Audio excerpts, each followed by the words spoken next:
Hey everyone, my name is KryptoCal, and welcome to the next episode of All the Mods 9, GregTech Gauntlet. In the last episode, we finished off by crafting up all of these advanced SMDs. And in between episodes, I have been very busy, because in order to get to the point where we are ore processing our neodymium, I had to do a bunch of stuff to get ready for that. First things first, over here at EV, I've added quite a few more LCRs. And all of these LCRs are crafting materials that we need to make the liquid epoxy. Liquid epoxy is a bit of a process. It requires a few extra materials and fluids that we hadn't made up yet, but all of it came from resources and fluids that we already had access to. So it was kind of just a matter of slapping them together and putting it all here. But because of that, we have a very healthy supply of epoxy. And then with that epoxy, I went ahead and made a fluid solidifier here where we are making the epoxy sheets. We're then taking those epoxy sheets and mixing them in this LCR here with some electrum foil. And these are what we're going to be using going forward. I also did a little bit of spring cleaning in our old clean room over here, the smaller version. I reconfigured this to be a little more functional. A lot of these circuits and these wafers that we had producing over in the MV wing, what I've done is I've just moved them over here,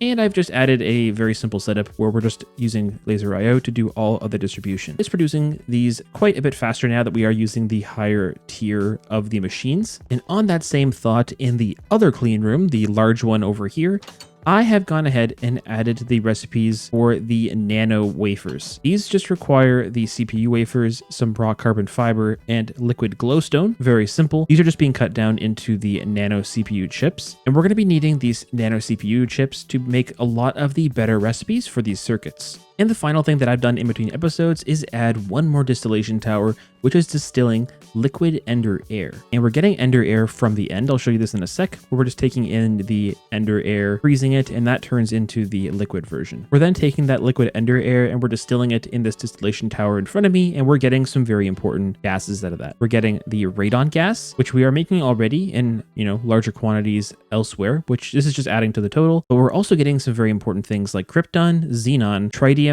and then also some deuterium, helium, and nitrogen dioxide. And we need some more of these rarer gases here to turn into the rarer gases inside of the fusion reactor, like the liquid plutonium. And that's done inside of that at the ZPM tier. So we are a little bit ways off that, but we are getting close to being able to set up our first fusion reactor. Probably within the next few episodes, we'll have one of those up and running. So having this gas starting to pile up will be probably a really good idea. So hopefully now that a little bit of this legwork has been done already, we can hop almost right into the next tier of circuits right away and hopefully get into some ore processing in this episode. All right, I think it's time to make a beeline for the LUV circuits. We have everything we need here. We have all of our circuit assemblers, and we have access to all the materials that we need for these new processors. We're going to have one EV circuit assembler for all of these new tiers, and we're going to want to stock a decent amount of this HV one because this is going to be the final tier of HV circuit that we're going to be producing. We are okay stocking an absolute ton of this stuff. The only thing that we are going to have to change out is going to be once we have LUV circuit assemblers to this recipe here, which is going to provide us with more for this recipe. And we'll put this kind of all together in a row just so they're nice and organized and they look all nice together. Laser IO logistics time. Let's go. Master's got me working. He's never finished.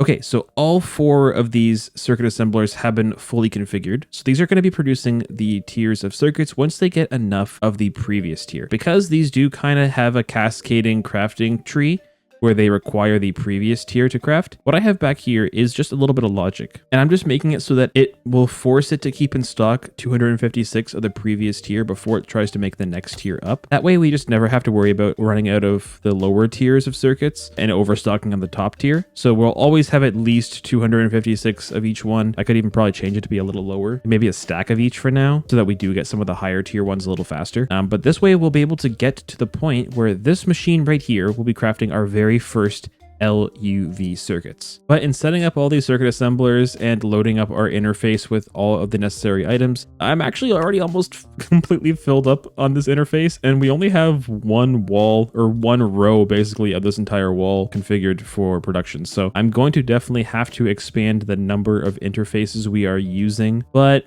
because they only do require one channel each, it's really not too bad of a way to keep these in stock. But I'll probably just stack this on top of itself, and what I can do is just kind of have a very similar configuration where I'm pulling all the items from the top one here as well. We can make use of the same laser node that way. We do really love this way of using laser IO to automate this. If we were to do it again from the beginning, we would use them more. Yeah, this is much better. It's also just so clean. And we love a good clean room around here. Sanitized. Unlike the card shops we were at the other day. The unwashed masses were in fact unwashed. I was like, that's a weird smelling cologne. Oh, wait, no. That's like 2 weeks of basketball shorts not being washed. It's all the rage. And by rage, I mean I'm angry. Pissed Please. me off. If you're a first year boy in engineering class, learn this now before girls stop talking to you, okay?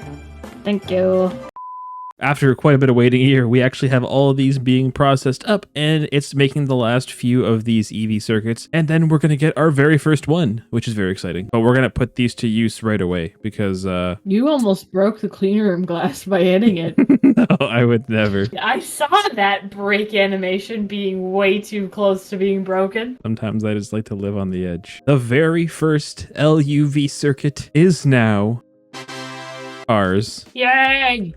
That means we can leave IV. Now we can go to the... I don't want to say that. Never mind. Well, what does LUV spell? Welcome to the love circuits. It sounds like a terrible reality TV show. What we're going to do with those immediately is craft up something called the parallel control hatch. This is going to be a crucial step on us getting our ore processing automated, and that finished actually very quickly. But now I think it's finally time that we dive into some ore processing. And I've actually gone ahead and knocked out this entire middle section because I actually had a bit of a change of heart of what I wanted to do with this area. So all the logistics for ore processing are going to be handled down here in this box. And I'll put some glass on top of it or something, and I'll make it look really nice and pretty. But I think this will be a really cool little centerpiece for the room. It'll kind of show off some of the logistics and a little bit of the fancy AE2 work that I'm going to do with this. And when I say fancy AE2, I don't really mean that complicated, but I am going to make use of subnetting to help manage our ore processing system a little bit better. It's going to be an AE2 network that is not hooked in directly to our main AE2 system. So it's going to have all of its own channels and separate everything else, and we're going to have it send and receive items from our main system, but it's not going to actually be linked into it directly, so it's not going to use up any channels or P2Ps or any of that stuff. And using subnets does have its benefits. Subnetting can help with a lot of things like lag, it can speed up processes, a whole bunch of stuff. So to start off on our subnet here, what we're going to do is just place a point down for power and hook this into another ME controller, which is going to provide our subnet here with 32 channels to work with. Because if you didn't know, you can actually have an AE2 system running with no controller, as long as you have an energy acceptor, of course, but it can only support a maximum of 8 channels. So if you're going to want more than that, you're going to have at least one controller. Next up, we're going to have to designate a color for our subnet in here. And what I'm going to do is probably just use cyan. I have a couple cyan cables made up here.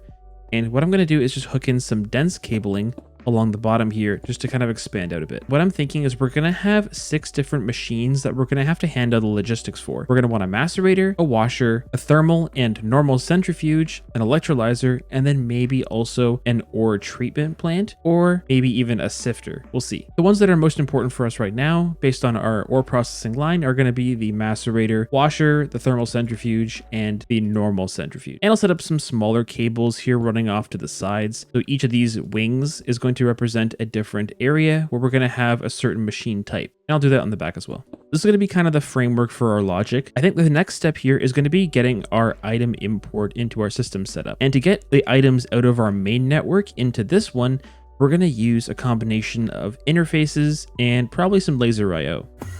Now I do need to use a mainnet connection here, so what I think I'm going to do is actually use another wireless connector pair, and I'll probably just throw one underneath here off of one of the other P2Ps, so this is a mainnet connection. And the other one we'll probably just put down somewhere around here or so. That could probably work okay. And we'll link these two up. And very simply, all we have to do off of this little connection here is just have one cable coming up with an extended interface. And this is how we're actually going to request our neodymium out of storage. Once we're here, let's grab a laser node, and we're going to be using this to grab all the items out of here. We'll just put a cable hooked into the subnet, and then we'll make sure that these two are linked up. Then this one's just going to have an item insert card. And once we put the item insert card into this, it's going to try and send the neodymium to any available output. But because this doesn't actually have anywhere to go, it's all going to get filled up in this interface. Now, odds are, because of the speed of which we're getting resources in from our bees, we're not actually going to be able to keep up with the rate that we're generating neodymium right now. This is coming in extremely fast. And until we get some higher tiers of ore processing machines and higher tiers of the parallel hatches, odds are we're going to be backloaded on neodymium. So let's leave that for just a moment here and let's build our very first ore processing machine. And I've started laying out where I kind of want things to go. This one over here is going to be our washer, and this is going to be our macerator. We're going to have a thermal centrifuge right beside it, and then maybe on this side we can have an electrolyzer, and we should be all set. So let's go ahead and build this thing.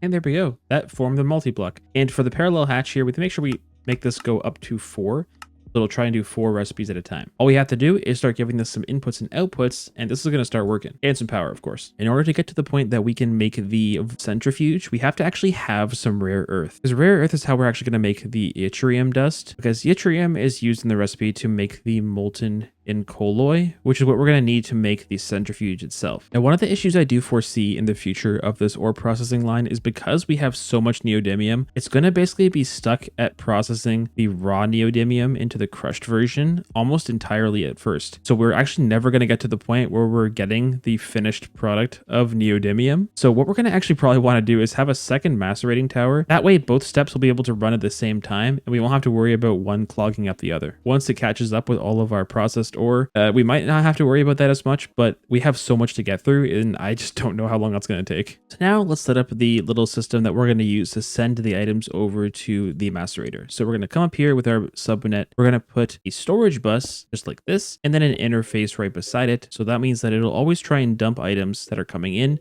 into any available storage bus. We are going to have to filter this to only accept, well, for this case, raw neodymium. That'll be very specifically trying to send it only to this spot here. And this is actually going to form another subnet. We are going to have to power the subnet though. So we can use a quartz fiber off of here and a blue cable to power it. So this is actually a powered subnet now, and we'll bring this up by 1 block. Then we're going to put a ME drive here, an extended drive down as some storage for this subnet. And then attached to that, we're going to put down a wireless connector. We can just right click on this and then go up to I'll do input and output just like this. And this wireless connector is going to go above the input. Go ahead and put the blue cable in here, and we'll grab our wireless setup kit and hook it in. Once I actually start sending items into this interface here, it's going to try and dump it into this storage bus, which is going to send it into this network here, where it'll go into the drives. Then once we have it in the drives, we have to request it in this input bus. So we'll basically have to take raw neodymium, grab it out of here, and request it to keep, like, I don't know, 64 in stock. I do want to do this manually at first, and there's nowhere for the neodymium to go right now because there are no disks inside of our drive here.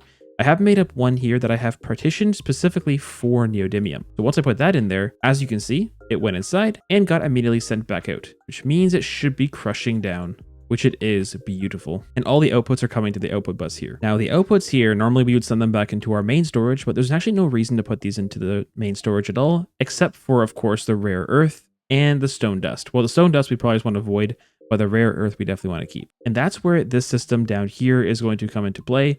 We are going to have another wireless connector hooked in right here. And what this wireless connector is going to be responsible for is taking any of the outputs from these machines and sending it right back into the subnet here. It'll determine where it's going to go next based on what filters we set, but eventually it's going to get down to the point where once it gets sent back in, it's going to have nowhere else to go except back into our main network. So I'm going to set up another wireless connector here, and I'm going to use the cyan cable though to designate our subnet, and we'll hook these two together. The bottom ones are always going to be what's going to be brought back into the system, and the ones above it are going to be what's going out. But as you can see, now that this is connected up, this should normally be sending items back out, but these have nowhere to go. So let's set up the item import back into our main net now. That's going to be really important. So in this case, it's actually really easy. All we have to do is set up a storage bus here, which will send items back in. I do have to filter the storage bus. So the storage bus here will always be set to a priority of 0, but we are going to filter this very intentionally. Rare earth is always going to want to come right back into our storage. And just like this, we should see some rare earth actually in our system now. Yep, 25. Nice. We also can set this up to take stone dust in here. Very cool. So that should mean that we should see pretty much everything cleared out of here except for the crushed ore.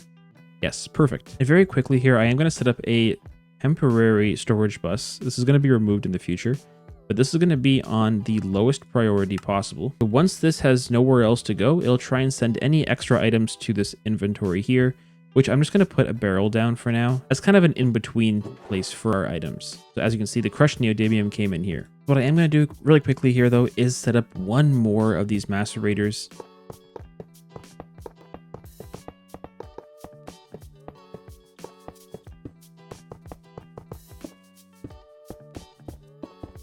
All right, there we go. Second macerating tower is set up, and this one is going to be doing the refined neodymium ore. Now, just to get started with some rare earth here, I am going to just take a batch of this stuff out. As you can see, this is doing 8 neodymium ore every 0.6 seconds, or it's doing 4, but it's creating 8, which means this should be getting, yeah, an absolute ton of crushed ore. But our rare earth supply, yeah, it's coming in nice now. And as you can see here, we have our centrifuge running for the rare earth, and all the small piles are being automatically grabbed out of here and sent back into our storage. These small piles aren't actually that useful by themselves. They have to be converted into the other dust form to be really useful at all. The small piles don't really have much other use. So behind me, I have another small room set up across from this one, and I have a bunch of molecular assemblers from AE2 here, and all these are going to have to do is basically craft all of these dusts into the normal dust and store them separately in drawers. All I should have to do here is hook in a little bit of power, and these should start to run. And there we go. All the dusts are coming in. That looks really cool. Once I link in the yttrium drawer, it should start trying to make the new material for the centrifuge multi-block. And I have all the things now that I need for the thermal centrifuge, so I'm going to put that down right beside the macerator. And the thermal centrifuge is a bit of a different shaped multi-block. Basically, you make this shape on all 4 sides. The bottom needs to be filled in. Steel pipe casing. These need to go just like this. And then the top has to be filled in. We also need to have a maintenance hatch, a parallel hatch up here. And we have to make sure that we have this selected to the right type of centrifuge. By default, this wants to be a normal centrifuge, but we can come in here and change it to thermal. Input bus, output bus, and 4 amp energy hatch. I also went ahead and made a color applicator. This is from AE2. This lets us color these wireless connectors whatever color we want, and they will only connect to colors of their type. And the thermal centrifuges are going to be a separate subnet here. We're going to have them on probably a green cable. Put a terminal here on top of each of the subnets just so we can kind of see what's inside of them if we ever want to come down here and take a look. This one's going to be colored green and green here. And then all we should have to do is set our storage bus here to accept the crushed neodymium. But I forgot one step here. I do want to wash this first before I thermal centrifuge it, because we get one extra step here for rare earth. This actually isn't going to be the crushed one. This is going to be the one after that, which will be the purified one. The purified ore is going to come in here to our thermal setup. The washer I have started over on this side. In order to get the water into this machine, if we were going to try and grab the water out of our ME system, we'd have to bring a mainnet connection over here as well to pipe water in. But because it is just water, I think we can probably just use a sink. And if I put this right beside this hatch here, I think this should just naturally start pulling water into it. Yeah, it's just full already. So that's just really easy.